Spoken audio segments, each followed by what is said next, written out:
Potential Academy over here. What we have learned today, we have that is officialized after this meeting. We know we can so work that, and a better coordination and collaboration model we are heading towards. That is another innovative initiative acquired. And so many things we are already into. We are the only tertiary care institution, public health facility. Patient students, we were already focusing on that and utilizing and channelizing the youth, their energies and talents. Those small projects we have already under antibiotic or more antibiotics or optimal, those kind of projects. So whatever comes to our mind, we have understood that all of us have to. And IIT, we are so deficient. There is no IIT cell in my department, and again hitting and trying and learning. All of us are trying to learn, and we are deficient in so many ways. ऐसा हो रहा है कि जम्मू में इत्तेफाक से एक ऐसा शहर है कि जहाँ पर 8-10 किलोमीटर रेडियस के भीतर बहुत स्पेशलाइज्ड इंस्टीट्यूशंस अवेलेबल हैं। यहाँ आईआईटी है, यहाँ आईआईएम है, यहाँ एम्स है, गवर्नमेंट मेडिकल कॉलेज है, यहाँ पर IIIM CSIR है, स्क्वास्ट है, सेंट्रल यूनिवर्सिटी है, यूनिवर्सिटी ऑफ जम्मू है। लेकिन शोध के क्षेत्र में सब अधिकतर काम जो हो रहा है वो अपनी अपनी डोमेन में हो रहा है। अब एक ज़माना आया है, जैसे प्रधानमंत्री नरेंद्र मोदी भी बार बार ये नसीहत करते हैं कि हम साइलोज से निकल करके इंटेग्रेटिव प्रोजेक्ट्स बनाएं। अब कोविड ने हमें सिखाया कि किस तरह से मिलजुल करके शोध हो, मिलजुल करके स्टार्टअप्स हो, मिलजुल के अनुसंधान हो। तो इस तरह से ये विचार आया कि हम ये इनिशिएटिव लें, जम्मू से इसका प्रारंभ करें, क्योंकि 8-10 किलोमीटर के रेडियस में ये सारे टीचिंग एंड रिसर्च इंस्टीट्यूट्स यहाँ पर उपस्थित हैं। तो इन्हीं के हेड्स, इनके डायरेक्टर्स हों या वाइस चांसलर हों, उनको यहाँ पर ला करके बिठा करके एक दूसरे को समझा सकें कि किस किस्म का कार्य उनके संस्थानों में हो रहा है और कैसे वो सामूहिक तौर पर, संयुक्त तौर पर, कोलैबोरेटिव इनिशिएटिव के तहत उसको आगे बढ़ा सकते हैं, टीचिंग के लिए भी, रिसर्च के लिए भी, स्टार्टअप्स के लिए भी।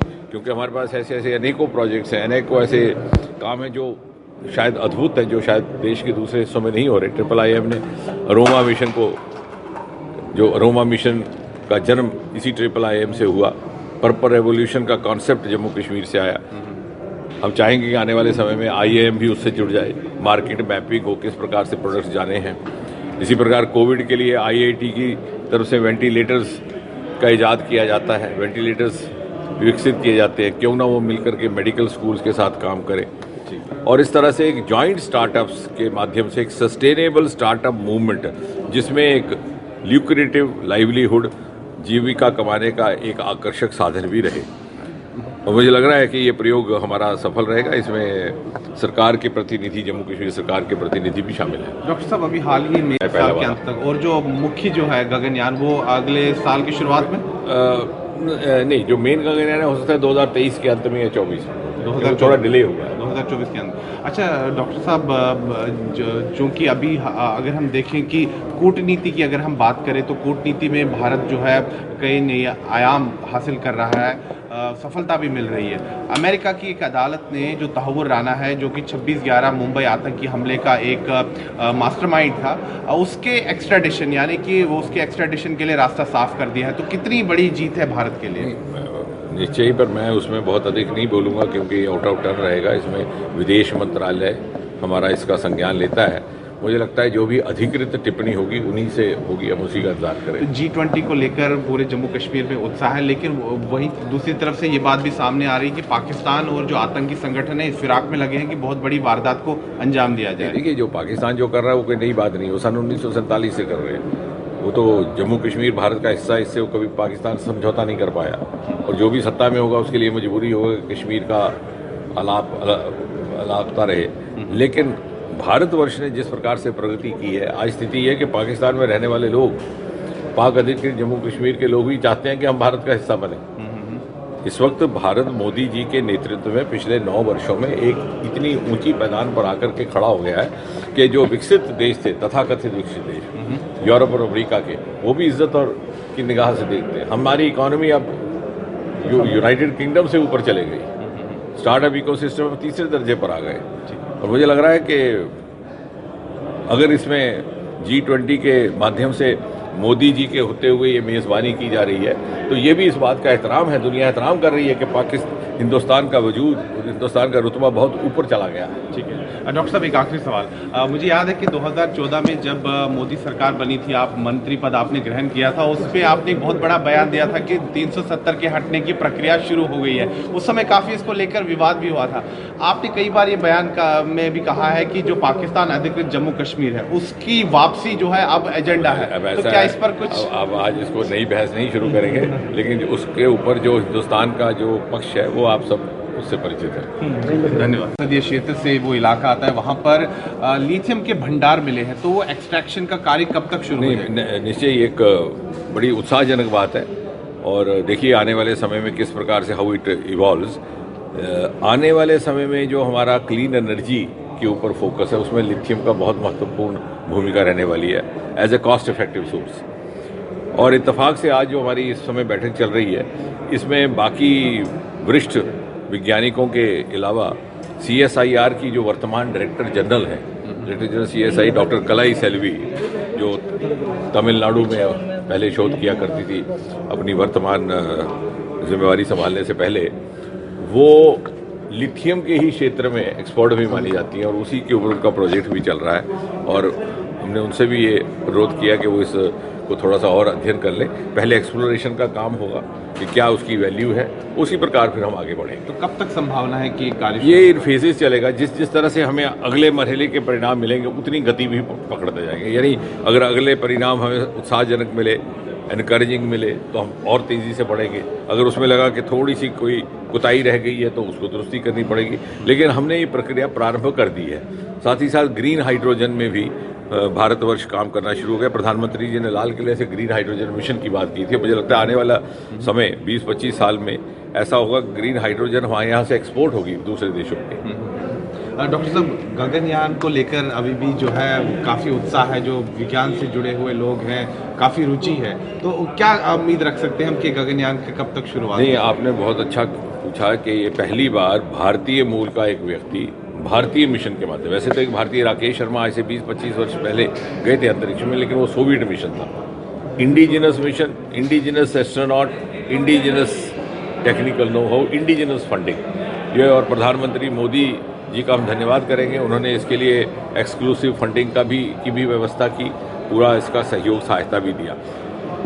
कोविड के कारण इसमें विलंब हुआ। वैसे जो हमारी इनिशियल प्लानिंग थी उसके तहत हमारी कल्पना थी कि जब आज़ादी के 75 साल मनाए जाए उसी के साथ लगभग गगनयान की भी मिशन हमारी संपन्न हो, लेकिन कोविड के कारण 2 साल का विलंब हो गया। कोविड के दौरान हमारे कुछ एक पोटेंशियल एस्ट्रोनॉट्स प्रशिक्षण ले रहे थे रशिया के एक इंस्टीट्यूट में, गार्की इंस्टीट्यूट में, उनको वापस आना पड़ा। 2 स्टेजेस की ट्रेनिंग होती है, वहाँ पे एक यहाँ पे। अब वो ट्रेनिंग लगभग मुकम्मल हो गई है। अब हम इस स्टेज पर है कि जो असल गगनयान का मिशन जाएगा, ये बहुत दिलचस्प चीज़ है। उससे पहले हम एक नॉन ह्यूमन 2 मिशन भेजेंगे, क्योंकि जैसे ऊपर जाना लाजमी है उसी तरह से सुरक्षित तरीके से वापस आना भी जरूरी है। क्योंकि जब ये वापस आएगा मिशन तो ये पानी में लैंड करेगा, तो जो हमारा व्यक्ति जाता है ऊपर वो सुरक्षित तौर से लौटे, ताकि उसकी जो इनपुट्स हैं वो भी सिक्योर हैं, उसकी जान भी सिक्योर है और हर चीज़ एक सुरक्षित ढंग से संपन्न हो। उसके लिए 2 मिशन हम भेजेंगे। पहला मिशन टोटली अनमैन्ड होगा और उसके तुरंत बाद हम एक रोबो मिशन भेजेंगे। उसमें एक फीमेल रोबो होगी, वायोमान उसका नाम है। वो लगभग इंसान की तरह काम है पहले वाला। तक। और जो मुख्य जो है गगनयान वो अगले साल की शुरुआत में नहीं, जो मेन गगनयान है हो सकता है 2023 के अंत में या 24 में, थोड़ा डिले हुआ है 2024 के अंदर। अच्छा डॉक्टर साहब, चूँकि अभी अगर हम देखें कि कूटनीति की अगर हम बात करें तो कूटनीति में भारत जो है कई नए आयाम हासिल कर रहा है, सफलता भी मिल रही है। अमेरिका की एक अदालत ने जो तहव्वुर राना है, जो कि 26/11 मुंबई आतंकी हमले का एक मास्टरमाइंड था, उसके एक्स्ट्राडिशन यानी कि वो उसके एक्स्ट्राडिशन के लिए रास्ता साफ कर दिया है। तो कितनी बड़ी जीत है भारत के लिए? निश्चय ही, पर मैं उसमें बहुत अधिक नहीं बोलूँगा क्योंकि आउट ऑफ टर्न रहेगा। इसमें विदेश मंत्रालय हमारा इसका संज्ञान लेता है। मुझे लगता है जो भी अधिकृत टिप्पणी होगी उन्हीं से होगी, हम उसी का इंतजार करें। तो G20 को लेकर पूरे जम्मू कश्मीर में उत्साह है, लेकिन वहीं दूसरी तरफ से ये बात भी सामने आ रही है कि पाकिस्तान और जो आतंकी संगठन है इस फिराक में लगे हैं कि बहुत बड़ी वारदात को अंजाम दिया जाए। देखिए, जो पाकिस्तान जो कर रहा है वो कोई नई बात नहीं, वो सन 1947 से कर रहे हैं। वो तो जम्मू कश्मीर भारत का हिस्सा है, इससे वो कभी पाकिस्तान से समझौता नहीं कर पाया, और जो भी सत्ता में होगा उसके लिए मजबूरी होगा कि कश्मीर का अलापता रहे। लेकिन भारतवर्ष ने जिस प्रकार से प्रगति की है, आज स्थिति यह है कि पाकिस्तान में रहने वाले लोग, पाक अधिकृत जम्मू कश्मीर के लोग भी चाहते हैं कि हम भारत का हिस्सा बने।